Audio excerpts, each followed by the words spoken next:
Okay, so I gotta turn it around, back in the shop. Now I did separate the gun to put the blending agent in this little reservoir to melt down that piece on that bumper, and there's nothing left in there, right? It's done. So this is the reservoir that I was using to show you how much I mixed up to spray that bumper. And it's all stuck together because it's clear coat. All right, so take the filter out, filters out. And as you can see, this stuff's starting to set up pretty quick, right? Because I use an accelerator. So because I'm having problems, I'm just gonna dip this stick and bring it up. That's how much is left in that clear coat right there. So like I said, about half of what I mixed. And that's because I put 2 coats down instead of 3, because the second coat was a really nice flow coat, laid out just great. The tack coat was a pretty good tack coat. It was nice and thin and slick. Different variations of how you achieve build. And because this is a blend, and because it's already got paint on it to begin with, and there's a color coat on there, the top coat is a very substantial top coat, and there's plenty there to sand down and buff. Get that stupid bug out of there. But you know, life goes on. That's how your day turns out. It's like, it's done yet? No, I gotta work out the bugs. Get it? Gotta work out the bugs. So I gotta work out the bugs. Stupid bugs. Bugs me. Anyway, now it's time to clean the gun.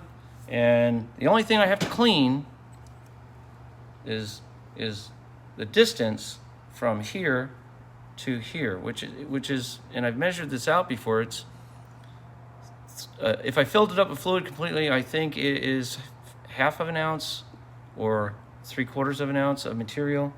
And the reason I don't have to do a lot of things is because I actually have changed the industry.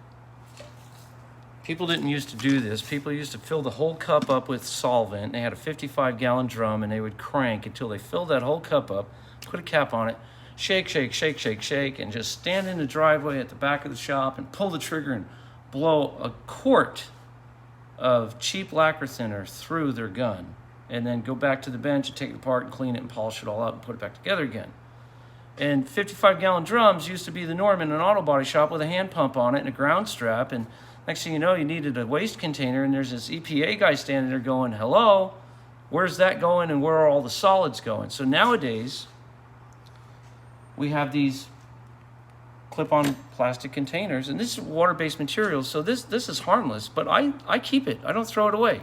I put a cap on the top of it, I write down what it is, I stick it in my cabinet, and the next job that comes through that's either that color or close to that color, this gets used, and excuse me, it gets put down either as a sub base to hide the primer, because I have tinnable primers also, and then I get to use the material that I paid for and not thrown in the trash and impact the landfill. That's the whole point. So I have whites, I have grays, I have silvers, I have blacks, I have yellows, I have reds, I have blues, I have greens, and they're all in my cabinets waiting for the day that they need to be put back to work. And once the shelf life on those things start to give up, I will blend 2 colors together to get there from here on another job, and I will maximize my efficient price costs of what it takes to do business. So what I'm getting at is, we never used to do that until I went mobile, and I said, you know, I don't have enough money to be blowing this stuff up in the air. So I got one of these empty ones, brand new, and I filled it up with thinner, and I put it on the gun, and I swish, swish, swish, but I could put this back on the shelf and not use all of it. And then I got to the point where that was good, but I was storing too much contaminated solvent because it had the backwash in the solvent. So now I put it in a bottle that'll hold the solvent. I take it, I fill that up right to the top. So I use the exact amount. I let that sit in that chamber, and I let it eat away at the sides of the solvent. There's no fluid in there. I turned it upside down. I dumped that out back into this container. And as I pull the trigger, it creates a vent, and it all cycles back into this container. This container is now going to sit with a cover on it. It's got a catalyst in it. It's going to kick off. And here's something I did in white primer. That's the bottom of the material. And that's what I can dispose of legally and not have to pay a waste hauler to to haul it off. So I'm saving money on the waste hauler. I'm saving money. I went from a 55-gallon drum to a 5-gallon container that fills up a quart.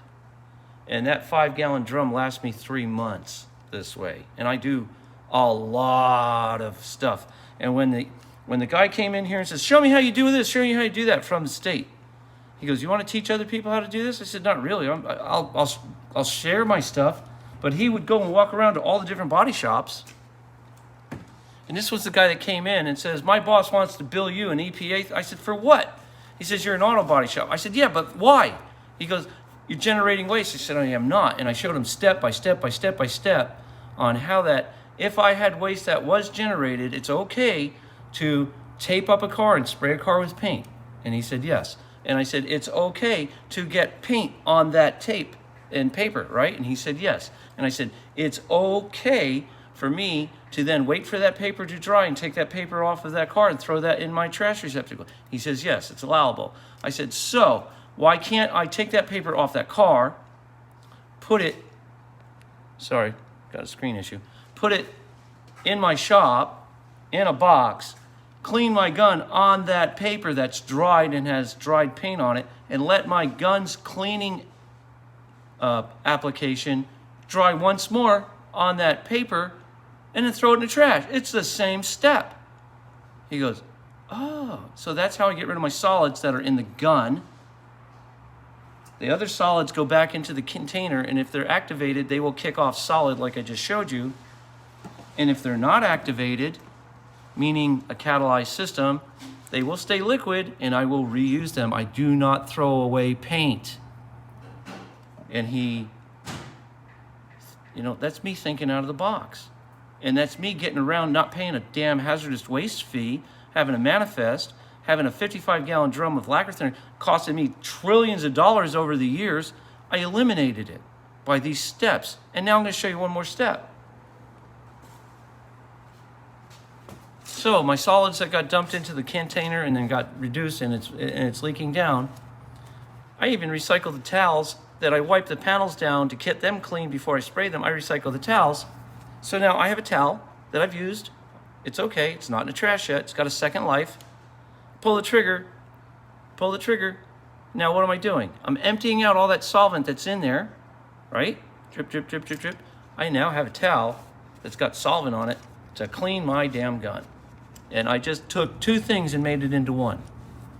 And this guy was floored by this. And he goes, wow, so now people are catching on.